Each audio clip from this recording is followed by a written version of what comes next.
اور اسی لیے عرب میں کہا جاتا ہے صلو قبل ان تصلو، اپنی نمازیں پوری کر لو، اس لیے کہ قوم تمہارے اوپر نماز پڑھ دے گی، دوسرے پڑھ دیں گے تمہاری نماز۔ خیر، جس دن جاؤ گے، جن دوستوں کے لیے تم رات رات بھر کٹوں پر بیٹھتے تھے، جن دوستوں کے لیے اپنے ماں باپ کو چھوڑ کر باہر نکل آتے تھے، جن دوستوں کے لیے بھائی بہنوں کو چھوڑ کر آتے تھے، یہی اٹھائے جنازہ تمہارا قبروں تک لاتے، خواہ وہ رشتہ دار ہو یا عزیز و اقارب ہو۔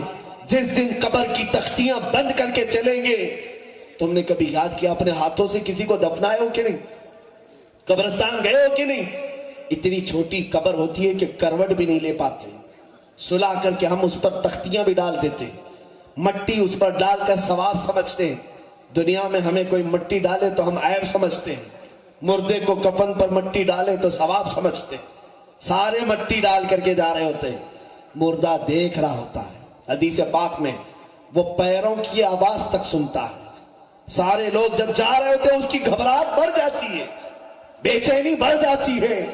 جہاں قبرستان سے سب نکلے، اب اس کی قبر اتنی اندھیری کہ اس کا ہاتھ بھی اسے نظر نہیں آئے، سخت تاریک قبر، اس وقت روشنی کا کوئی نام و نشان نہیں۔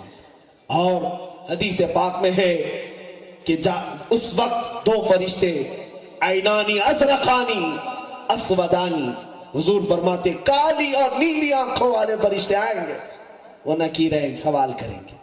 لیکن اس وقت ایک واقعہ اور ہوتا ہے، حدیثوں میں بیان کیا گیا، جس بھی مومن کو قبر میں دفنایا جائے گا، مسلمان کو، اس کے سرانے کے پاس رسول کریم صلی اللہ علیہ وسلم تشریف لاتے ہیں، میرے آقا آتے ہیں۔ جب وہ آئیں گے تو قبر روشن تو ہونا ہی ہے، لیکن سنو، جب فرشتے پوچھیں گے تیرا رب کون ہے، تم جواب کیا دو گے؟ میرا رب اللہ ہے۔ پوچھیں گے تیرا دین کیا ہے، تم کہو گے میرا دین اسلام ہے۔ تیسرا سوال سخت ہے، آپ 1000 رٹا مار لو، موت کے بعد یہ 3 سوال بھی بھول جائیں گے۔ کیا یہ حیرت نہیں ہے؟ امتحان کا پرچہ اگر لیک ہو جائے تو کیا ایگزام ہوتا ہے؟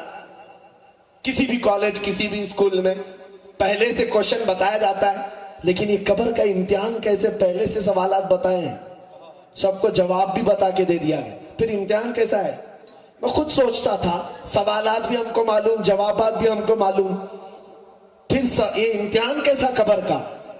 جو سوال بھی معلوم ہو، جواب بھی معلوم ہو، اس کو امتحان کیسے؟ ہاں، بزرگوں نے فرمایا امتحان اس لیے کہ جیسے تم مر جاتے ہو تمہاری پوری میموری ختم کر دی جاتی، سب بھول جاؤ گے دنیا میں، پاور ختم، وہاں نئے سرے سے جسے اللہ چاہے اسی کی زبان کھلے گی، اسی کو یاد آئیں گے جوابات۔ خیر، تیسرا جواب سخت ہوگا، ما کنت تقول فی حق هذا الرجل، فرشتے پوچھیں گے اس شخصیت کے بارے میں تو دنیا میں کیا کہتا تھا؟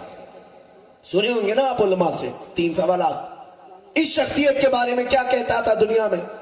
تم یہی کہو گے ھذا محمد رسول اللہ، یہ محمد صلی اللہ علیہ وسلم اللہ کے رسول ہیں۔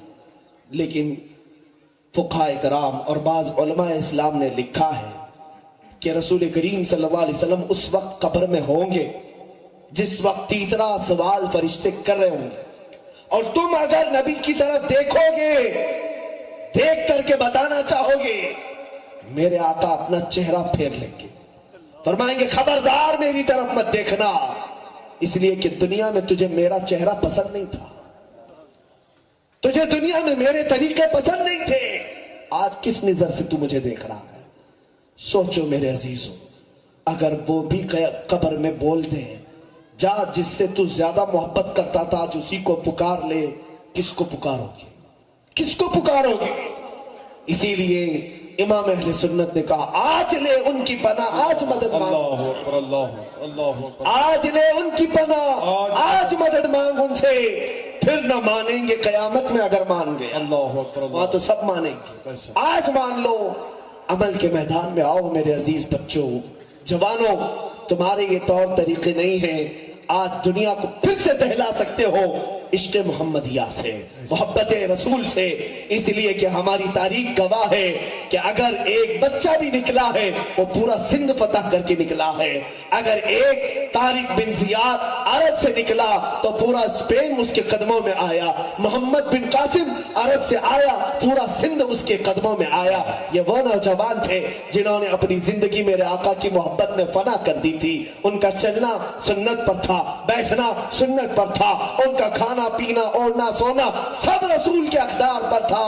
اسی لیے دنیا نے ان کو دیکھا تو یہی کہا محمد کے غلام ایسے ہیں تو آقا کا حال کیا ہوگا۔